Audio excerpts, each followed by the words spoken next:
Yes, shalom everyone. This is Amir Tsarfati, and these are breaking news. If you've been following me on Telegram, you know exactly what's going on. But for those of you who do not follow me on Telegram, you may want to find out that about a couple hours ago, a heavy rocket of Hezbollah just landed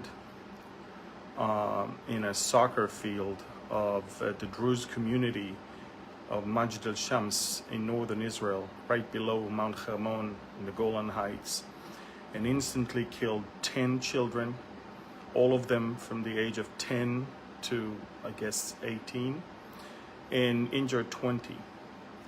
Again, folks, the largest civilian casualties incident since October 7th took place a couple hours ago when a Hezbollah heavy rocket, Falak 1, it's an Iranian-made, Hezbollah-owned heavy rocket, fell in the heart of a Druze town called Majdal Shams, right below Mount Hermon, on the southern slopes of Mount Hermon, and killed instantly 10 children and injured 20.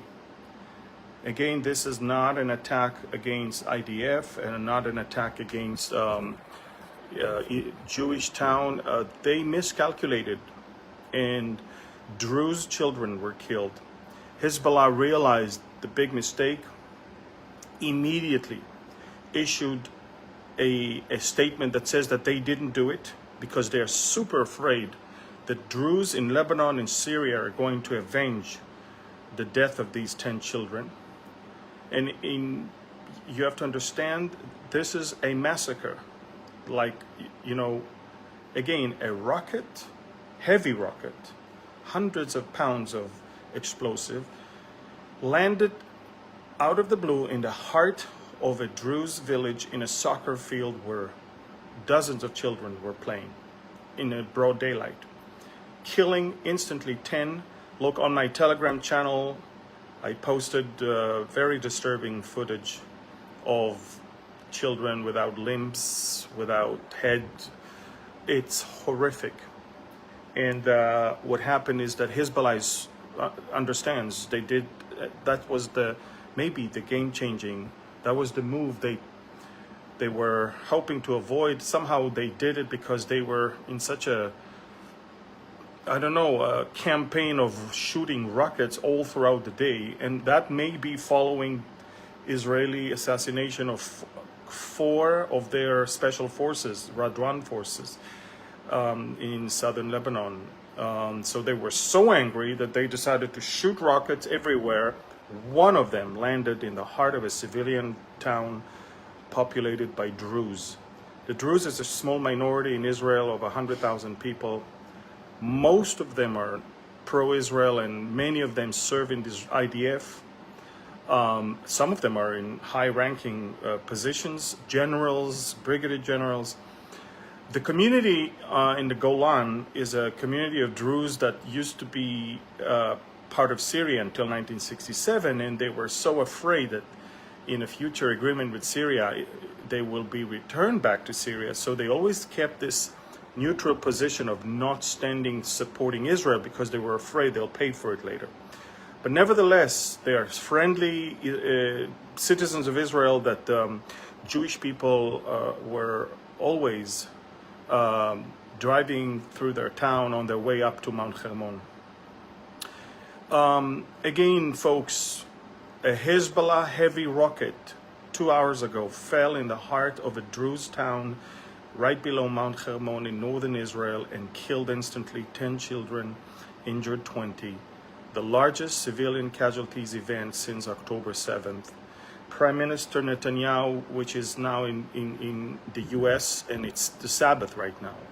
It's already over here, but you know, in America it's still Sabbath. And normally prime ministers try to stay until the end of the Sabbath to start their journey. He already said, I'm going home. They are now making the final preparations. In the meantime, the prime minister is convening with all the heads of the security establishment in Israel. There's no doubt a heavy response must follow this event. The question is, are we going to go to an all-out war with Hezbollah, or are we going to be able to escalate our response and yet still avoid an all-out war? Because, let me just make it clear, an all-out war against Hezbollah is an all-out war where all of Israel is within missile range, and no doubt will start also a missile barrage of missiles from Syria and Iraq as well. And so when we decide to go to an all-out war, we need two things. We need the surprise element to make sure that we take from them the ability to shoot the rockets and to destroy rockets on the ground before. And I don't think we have the surprise element. They are ready right now.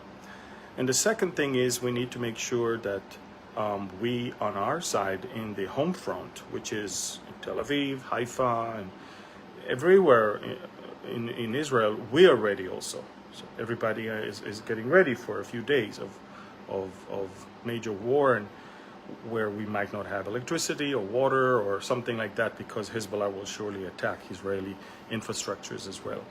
Also, knowing that Hezbollah is not Lebanon, unlike Gaza and the Palestinians, that they are Hezbollah, they are Hamas, Gaza is Hamas, Hamas is Hezbollah. That's not the case in Lebanon. Most of the Lebanese don't like Hezbollah, and to destroy their country because of Hezbollah, it's almost buying ourselves new enemies that right now are not our enemies. We have to be very careful in the timing, in the manner of the way we respond. So the Prime Minister is right now on the phone with the Chief of Staff and the Minister of Defense, and he needs to approve a whole package of IDF strikes, some might be in Beirut, in order to send a message that we cannot allow such a thing to happen, but at the same time keep the initiative on our side to when we want to start the war at our terms and the right timing that we find.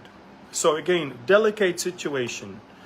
In these type of times, we cannot think from the stomach, but from the brain. And everyone wants right now to destroy everything that Hezbollah is, and we don't mind wiping out Beirut and all of that. But at the same time, again, it's much bigger than that. And so please pray. The response will likely begin tonight. Right now it's a bit after 9 p.m. here in Israel. I'll be up throughout the night to report on Telegram. Again, Telegram is the only way you can find out what's going on. I have all the footage of what happened, the actual explosion, and unfortunately footage from what happened to the children over there that I wish I didn't have to show you, but it's there. So if you are not following me on Telegram, do that right now. Amir Tsarfati on Telegram. I have over 540,000 subscribers, and the reason I'm telling you that is do not follow fake channels with my name. The only Amir Tsarfati channel that you need to follow if you want to follow me is the one that has over 540,000 subscribers. Telegram is the only and the best and the safest way for me to communicate to you sensitive information that social media will not allow me to. Again, the largest civilian casualties event since October 7 took place 2 hours ago when 10 Israeli children, Druze children, I'll tell you more about the Druze later. It's a small minority. They are not Muslims, though they are speaking Arabic and they have the Arab mentality culturally, food and language and many things, but at the same time they hold their own religion. They're not seeking their own country. They are not fighting to get territory and independence. There are Druze in Lebanon, in Syria, and in northern Israel. In northern Israel, they are on Mount Carmel, Lower Galilee, Upper Galilee, and the Golan, and wonderful people, very loyal civilians that many of them serves in the IDF. I have a lot of friends that are Druze. Part of them were in my military unit as well. So again, very, very, very bad evening. And for us, we are preparing for a very harsh response in the next few hours. Stay tuned. I'm especially staying awake on Telegram. I will report. And Prime Minister Netanyahu is making his arrival to Israel earlier. He will fly throughout the Shabbat instead of after the Shabbat is over. And he can, thankfully, because now he's having his own Air Force One, it's called the Zion's Wing. And thankfully, he can conduct all the situation from the plane because we have all the systems there that are required. So again, follow me on Telegram. War in northern Israel that might escalate to an all-out war against Lebanon. 10 Israeli Druze children were massacred. 20 more are injured. They're hospitalized. On some of them, they're fighting for their lives right now. All the details, all the footage, all videos and pictures and information is on my Telegram channel. Please, please, please. And please spread all eyes on Majdal Shams. That's where the massacre happens. And this is all civilians. It's not Hamas that is hiding behind civilians. All right. God bless you. Please share this to as many as you can. Share